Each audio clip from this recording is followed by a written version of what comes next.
করেছি, কালার কেমন আসছে। আর এই যে পনিরের তরকারি করেছি। আজকে শনিবার, নিরামিষ। ভেন্ডি ভাজা, কলা ভাজা, উচ্ছে ভাজা। আমি কৃষ্ণনগর যাব মেয়ের আধার কার্ড ঠিক করতে, ওর জন্য তাড়াতাড়ি রান্না করে নিয়েছি। এখন রেডি হয়ে বেরোবো। মেয়ের আধার কার্ডে একটু ভুল আছে। আমরা রেডি হয়ে গেছি, এখন কৃষ্ণনগর যাব।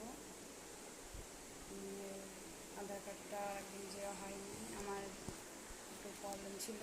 ভোটের ছবিতে সরকার নেই, ভোটের ছবি করেছি, সরকার আসেনি। তো এই ভুলগুলো তো সরকারেরই, যারা হিয়ারিং করছে করছে ওদের ভুলের জন্য আমরা শাস্তি পাই। 10 বার করে ওই আধার কার্ড ঠিক করতে যাচ্ছি, পয়সাও লাগে, খাটনিও হয়।